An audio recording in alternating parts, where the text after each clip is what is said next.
بڑے واضح انداز میں یہ عنوان ہے۔ دو طبقے ہیں جو یہ سمجھتے ہیں کہ آزادی کا مقصد اور ملک پاکستان کے آزاد ہونے کا مقصد، دو طبقے ہیں۔ ایک طبقہ کہتا ہے کہ یہ سیکولر پاکستان یعنی کہ غیر مغربی ممالک کے کلچر پر چلنے والا یہ وہ پاکستان ہے، اور ایک طبقہ کہتا ہے کہ ملک پاکستان اسلامی نکات پر معرض وجود میں آیا اور اسلام کے نفاذ کے لیے ملک پاکستان حاصل کیا گیا۔ جہاں پر ان مقاصد کے اندر دو طبقے ہیں، وہاں پر ان مقاصد کے اندر آزادی پاکستان کے اس عظیم عنوان کے ساتھ دو طبقے ہیں جو یہ کہتے ہیں بھائی آزادی اس لیے لی گئی تھی کہ یہاں پر جو ہے مغربی کلچر کا اور مغربی لیکچر کو جو ہے اس کی اڑان ہو اور اسے فوقیت دی جائے، اور اسی کو اس ملک کے اندر اسی لیکچر کو اسی لٹریچر کو عام کیا جائے، اور یہاں کے لوگ یہاں کا رہن سہن اسی مغربی نظام کے ساتھ اور مغربی ثقافت کے ساتھ ہو۔ لیکن ایک طبقے کا مقصد یہ ہے کہ یہ ملک آزاد اسلام کے نام پر ہوا تھا، یہ ملک آزاد کلمہ طیبہ لا الہ الا اللہ محمد الرسول اللہ صلی اللہ علیہ وسلم کی بنیاد پر ہوا تھا۔ لا الہ الا اللہ، لا الہ الا اللہ یہ قانون ہوگا، اور محمد الرسول اللہ یہ دستور اور منشور ہوگا۔ جی ہاں، لا الہ الا اللہ محمد الرسول اللہ کی اس بنیاد کے لیے، آزادی کے لیے ہمارے جہاں طبقہ یہ کہتا ہے کہ آزادی تو حاصل کی، لیکن یہ آزادی برگر اور کیا کہتے ہیں برگر ٹائپ کے لوگوں نے اس کے لیے قربانی دی، اور اس کا مستقبل بھی انہی کے لیے ہے اور انہی کے پاس ہے۔ یہ بات بڑی غلط ہے جو بات اور واضح اور واشگاف الفاظ میں سامنے ہمارے آتی ہے کہ اس آزادی پاکستان کے لیے 1957 میں اور 1958 میں جو قربانیاں دی گئی تھی، محض وہ اس آزادی پاکستان کے لیے ہی دی گئی تھی۔ چاندنی چوک سے لے کر پشاور کی سرزمین تک جو علماء کرام کی گردنیں لٹکی ہوئی تھی، محض آزادی پاکستان کے لیے لٹکی ہوئی تھی۔ جی ہاں، پشاور سے لے کر دہلی کی سرزمین تک کوئی درخت ایسا خالی نہیں تھا جس پر علماء کرام کی گردنیں لٹکی ہوئی نہ ہو۔ میری ماؤں نے قربانیاں اس لیے دی تھی کہ یہ ملک اسلام کے نام پر بنا تھا۔ میری بہنوں نے قربانیاں اس لیے دی تھی کہ یہ ملک اسلام کے لیے بنا تھا۔ میرے ان بزرگوں نے قربانی اس لیے دی تھی کہ یہ ملک اسلام کے نام پر بنا تھا۔ یہاں پر دستور منشور اسلام کا چلے گا، یہاں کا قانون اسلام کا چلے گا، یہاں کا نظام قرآن کا چلے گا، یہاں کا عدالتی فیصلہ، عدالتی نفاذ، عدالتی نظام اور عدالتی تربیت یہ تمام قرآن کی ہوگی، اور قرآن اور سنت کے نظام کو چلایا جائے گا۔ اس کے لیے ہمارے بزرگوں نے، ہمارے مسلمانوں نے ہجرت کی تھی، کسی نے بنگلہ دیش سے ہجرت کی تھی، کسی نے انڈونیشیا سے ہجرت کی تھی کہ بھائی ایک آزادی اور آزادی والا اور مسلمانوں کا ملک مل رہا ہے، اور ایک الگ ملک ہے جہاں پر اسلام کی صدا گونجے گی۔ میرے عزیز دوستو، ذرا سوچئے،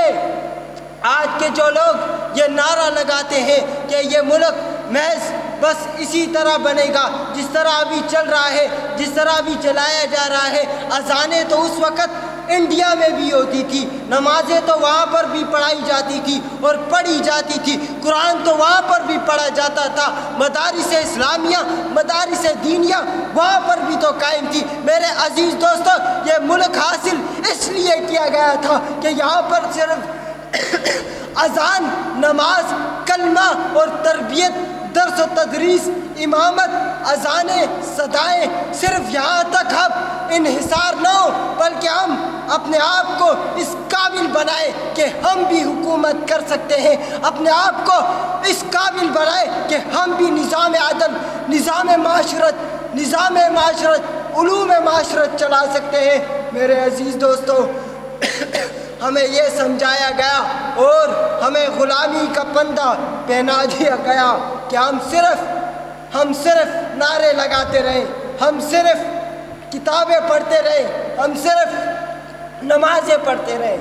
حالانکہ مقصد یہ تھا کہ یہ ملک آزاد ہوا ہے تو محض آزادی کے لیے یہ مقصد نہیں کہ ہم صرف نمازیں پڑھتے رہیں، ہم صرف دینی مدارس کو قائم ہوتا ہوا دیکھتے جائیں۔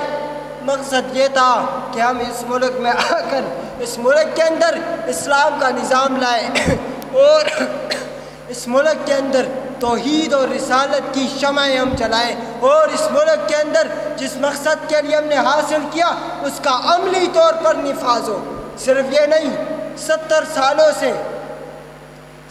سالوں سے ہم یہ سن رہے اور یہ نعرے لگ رہے کہ بھائی پاکستان کا مطلب کیا، لا الہ الا اللہ، لیکن اس کا نفاذ کب ہوگا؟ یہ کون کرے گا؟ نظام کون بدلے گا؟ دستور کون بدلے گا؟ منشور کون بدلے گا؟ سیٹ اپ کون بدلے گا؟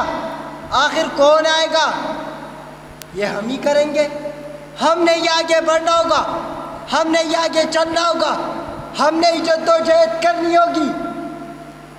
آج المیہ یہ ہے کہ ہم اس ملک کے اندر آزادی تو کو سے دور، ہم اس ملک کے اندر ختم نبوت کے تحفظ کی بھیک مانگتے ہیں۔ ہم کیسے آزاد ہیں؟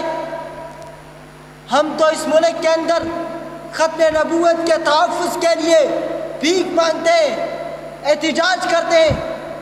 آج ہم ناموس صحابہ بل کے لیے ہم ایوانوں میں دستک دیتے ہیں، اور صرف دستک نہیں بلکہ ہم جو ہے چیختے چلاتے ہیں اور سب ایک ہو جاتے ہیں، لیکن پھر بھی ہمارا وہ ناموس صحابہ بل خطرے میں پڑ جاتا ہے۔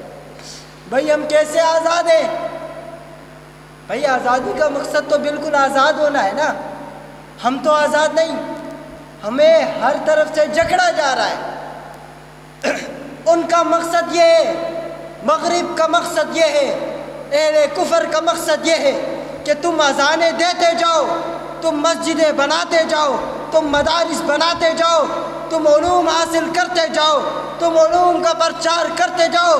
ہمیں اس سے کوئی مقصد نہیں ہے۔ جب تم نظام کی بات کرو گے، جب تم حکومت کی بات کرو گے، جب تم سیٹ اپ کی بات کرو گے کہ ہم سیٹ اپ قرآن و سنت کے نظام کے ساتھ چلائیں گے اور ہم قرآن کو دستور اور منشور بناتے ہوئے چلائیں گے، ہم عدالت کے نظام کو قرآن کے نظام کے اندر کنورٹ کرنا چاہیں گے، تو پھر وہ مغرب چیختا ہے اور مغرب چلاتا ہے۔ یہی تو وجہ ہے آج 75-76 سال گزر چکے ہیں، ہمارے شہداء تڑپ رہے ہیں۔ انہوں نے قربانیاں اس لیے نہیں دی تھی کہ یہ ملک اس کے اندر ہم غلام رہے اور غلاموں کا قانون اور غلامی کا قانون ہم اپناتے رہے، بلکہ ہم اس ملک کے اندر آزاد اس لیے رہے ہیں اور اس لیے ہوئے ہیں کہ ہم اپنا ملک، اس ملک کے اندر ہم اللہ کے قانون، اللہ کی توحید، اللہ کے حکم کو اور نظام خلافت راشدہ کو اور قرآن و سنت کے نظام کا نفاذ کریں۔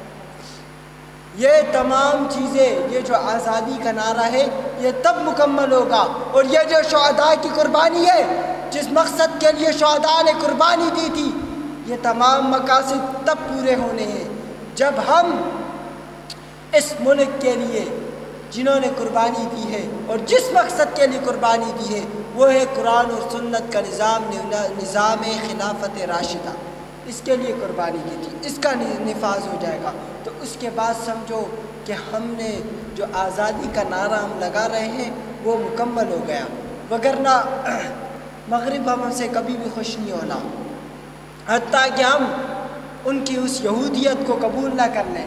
میرے عزیز دوستو، آخر میں اتنا کہوں گا، وطن تو آزاد ہو چکا، دل و دماغ و غلام اب بھی پیے ہوئے ہیں شراب غفلت، یہاں پہ خاص و عوام اب بھی غلط ہے تیرا یہ نعرہ ساقی کہ بدل گیا ہے نظام محفل، وہی شکستہ سی بوتلیں ہے، وہی شکستہ سی جام اب بھی۔